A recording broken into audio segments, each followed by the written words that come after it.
So today Samantha's going to teach us how to make the historic Balch Hotel's chocolate layer cake. Yeah, it's amazing and it's fail-safe. It's so good that you'll have a hard time messing it up. Welcome back. Today I'm here with my friend Samantha and she's going to teach us a famous recipe. Yes. For? The official title is coffee-infused buttermilk chocolate cake with a chocolate ganache. But that's a little bit of a mouthful, so I usually say it's a homemade chocolate cake. Fudgy goodness. Yum. Mm. Yeah.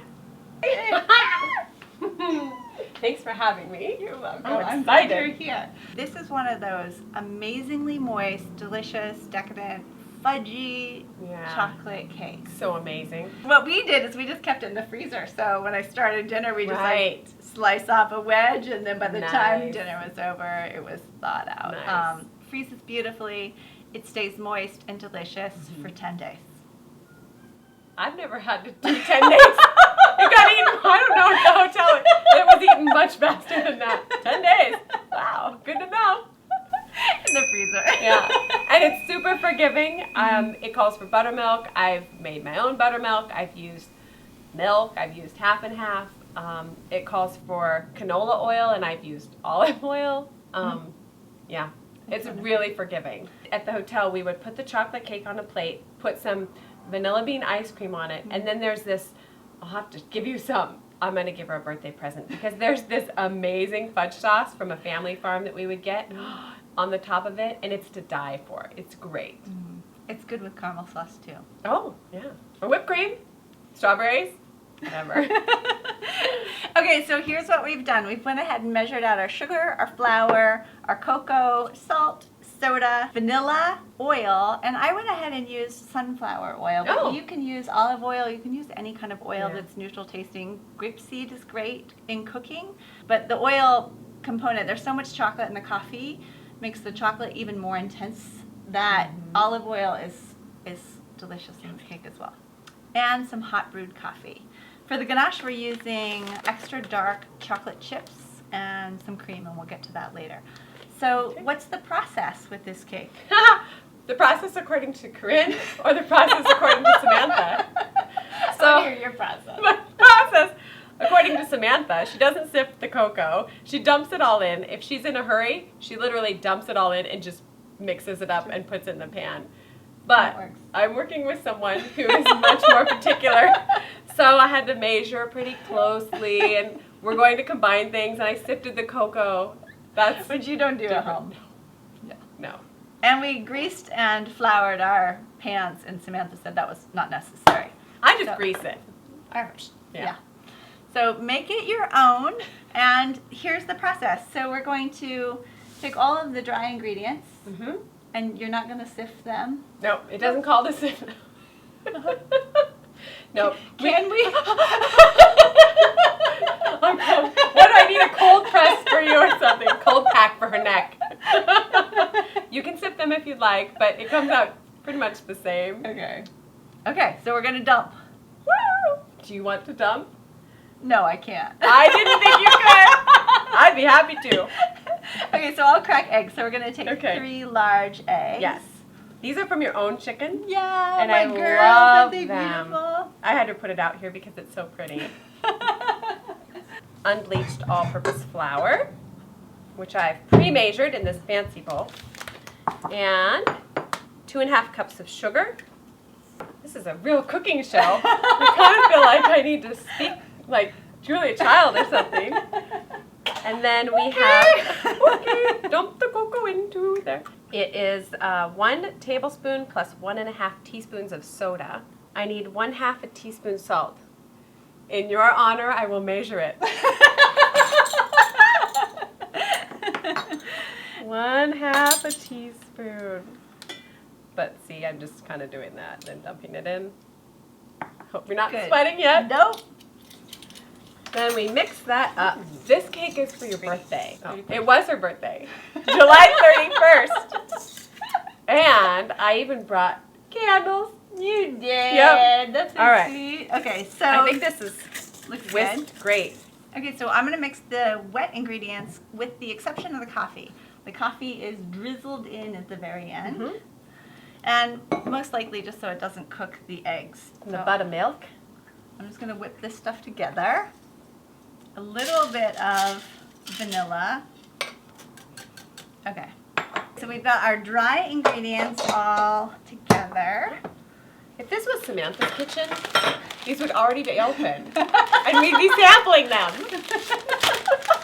You have to do some quality control assurance along the way. Should I dump or just drizzle? You do whatever you're comfortable with doing. Yeah, there you go. You could drizzle. I think the recipe officially calls you to add them individually. And this batter will be really, really runny. Okay. Really runny, and don't worry about it. Oh yeah, drizzle down, drizzle slower. You'll know if you're drizzling too fast if it flops around.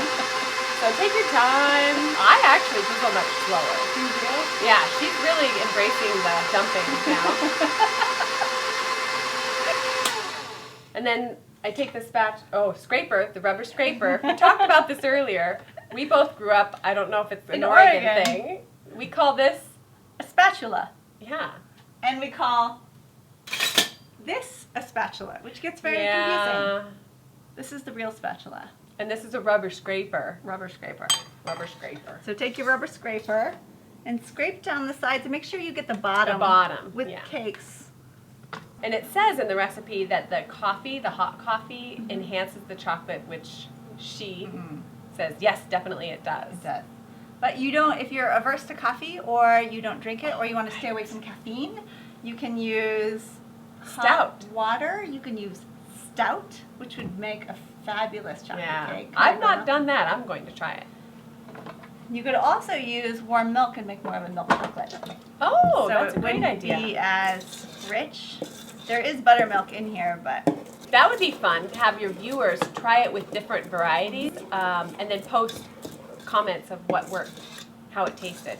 Yeah, if you make any of my recipes, I love that. That feedback that's very rewarding. So here's the batter. You can see how thin it is, and that's perfectly normal. Yeah, yeah.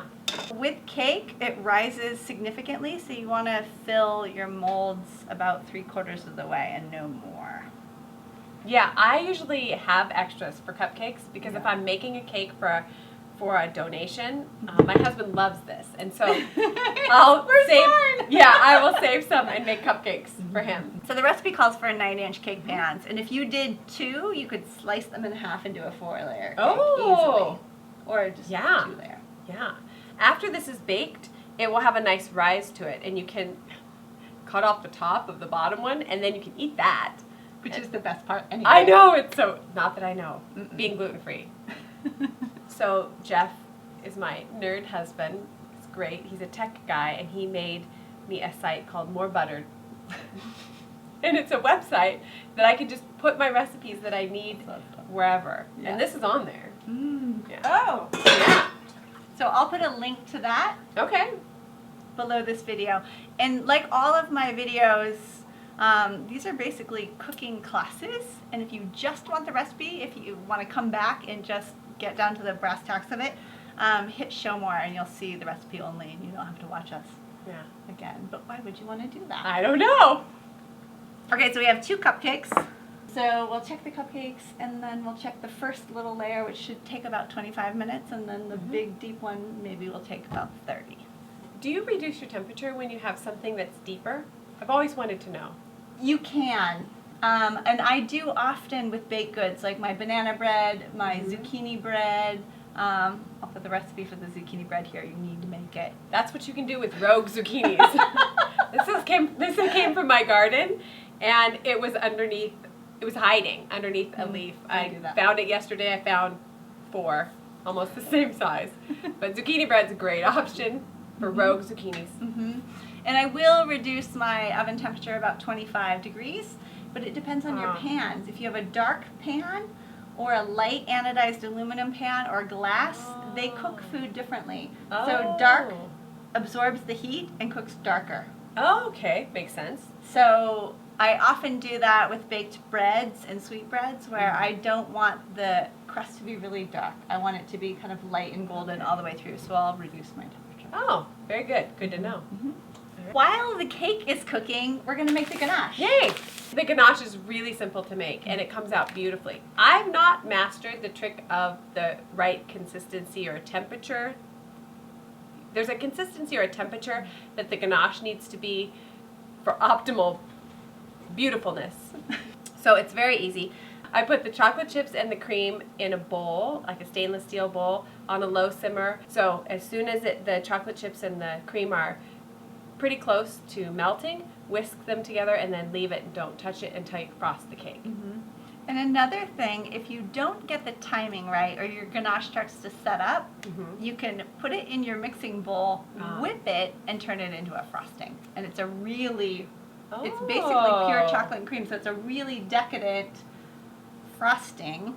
That's not, ganache is more of a glaze. It's that, you see those cakes that have that smooth layer of chocolate and they look like they've been dipped in it? That's ganache. Like it's been poured over there. Just looks like beautiful buttermilk or milk butter. Yeah. We We had some other things to edit out. We have a 1-layer cake. We're gonna do a 2-layer cake. I have a little explosion. Yeah. So I think I said fill them 2/3 full, 3/4 full. Fills them a little less full. A little less full. So this is a very voluptuous, voluminous cake. Yes. Okay, so here is the 1 layer that we're going to cut in one. 2 layers. So you brought up a really good point of how do you cut the top off evenly? Here's what I struggle with. Because on my 9-inch or whatever, 8-inch, you know, you have 2 cakes. One has to go on top of the other, but they're both all bulbous on the top. Yeah. And if I put it on there, it's gonna, you know, on the sides. So the trick is to cut the first layer so that it's fairly flat. And time again, I'll be down there and I'll try to cut it straight across and it's not even. And I'll try again. It doesn't go well. Well, I couldn't come up with this on my own, so she showed me the answer. So here's what I do, and this is not going to work specifically with this cake because I didn't fill it up quite enough, but you just lay your knife on the pan and cut the top off. I could have had it V8. That's one of those obvious things I never thought about, but now that you showed me, I think, oh my gosh. But you want to keep one Ding-dong. domed because you want the top. Pretty. So it is tricky. You can actually, the way that I would recommend doing it, especially on a 2-inch tall cake, which is what this is to take 2 1x1s, wooden 1x1s, just little pieces of board, and then you go right across. That's so smart. Which is smart. But we're going to freeform it today, so I'm just going to roughly...